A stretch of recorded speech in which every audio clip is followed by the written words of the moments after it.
This is the story of a boy, a ball, and a dream so big it shook the earth beneath his feet.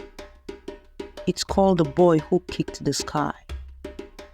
Let us journey to the village of Umuaka, where the sun kisses the soil and the people's hearts beat with hope. In this little village lived Uche, a boy of 13 summers, with eyes that sparkles like the stars over the Niger River. Uche was no ordinary child. Oh no! His spirit was wild, his dreams as vast as the savannah. But life in Umuaka was not always kind. His father, Mr. Okafo, was a man of oil-stained hands and a heavy heart.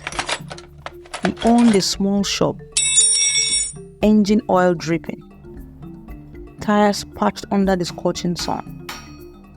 A vulcanizer by trade, a dreamer by night.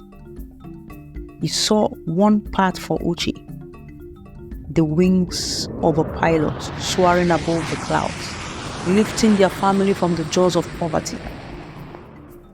But Uche had a different drumbeat. Not the roar of engines, but the tom-tom of a football against the red earth. On the field, he was a lion, swift, bold, and untamed. The ball obeyed him like a loyal friend. Yet, when Mr. Okafo caught him playing, his voice would thunder like a storm. "Uche, why do you waste your life on this foolishness? Football won't fill your belly. Look at Ikenna, top of the class, a shining star. Why can't you be like him?" Those words stung deep, sharper than a tongue in the bush. Ikenna this, Ikenna that. Always the perfect son Uche could never be. And then came the final blow. "Perhaps, Ada, your little sister will save us." At 10, she reads like a scholar. She'll be a doctor, not a dreamer kicking dust.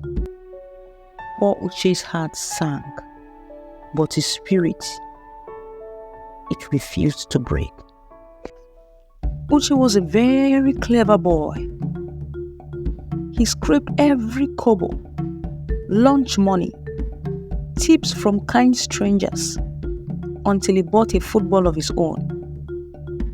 Hidden from his father's 10 eyes, he would sneak away to play, even if it's just for a heartbeat.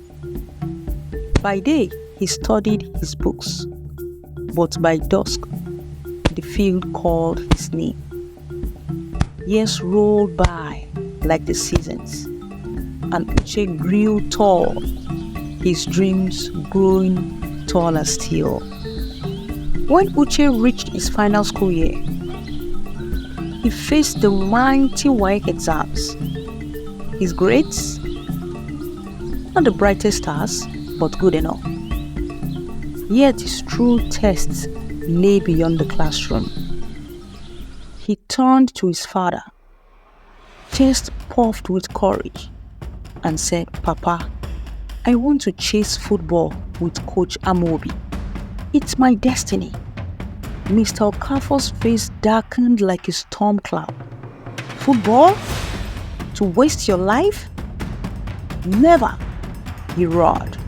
But Uche's mother, oh, that gentle warrior, she whispered, "My son, follow the fire in your heart. I believe in you." One fateful day, as Uche patched tires beside his father, a messenger arrived, breathless with news. Coach Amobi had chosen Uche to play for Umuaka in a grand competition in Lagos. Joy erupted in Uche's chest, but his father scowled. Only his mother's pleas softened that iron heart. The coach had no money to send him, so she sold every wrapper she owned, bright fabrics of her pride, until Uche had his ticket to the city. In Lagos, Uche danced with the ball like a possessed bee. 2 goals he scored, 2, and his team claimed victory. The village erupted in pride. The Igwe himself, king of Umuaka, honored Uche with 10,000 naira, a bleating goat, and tubers of yam piled high. With his prize, Uche bought 5 new wrappers for his mother.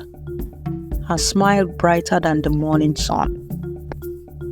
Time passed, and Coach Amobi called again. Uche, the state needs you.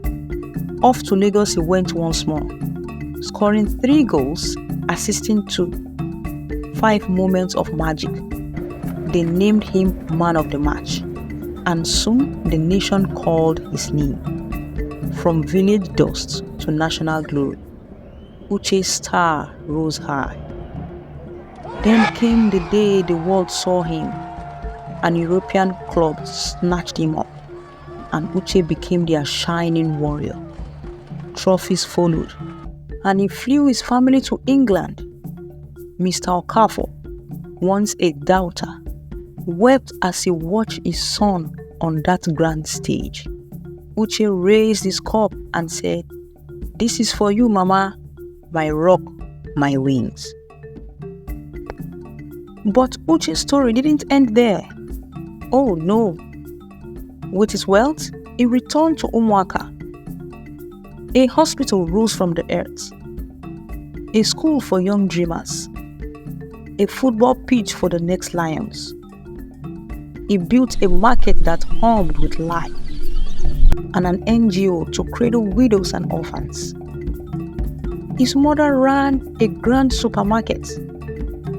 His father traded cars instead of oil.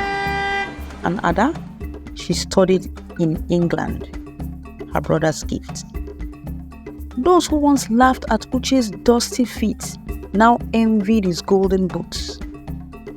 His father's friends begged, "Make our sons like him."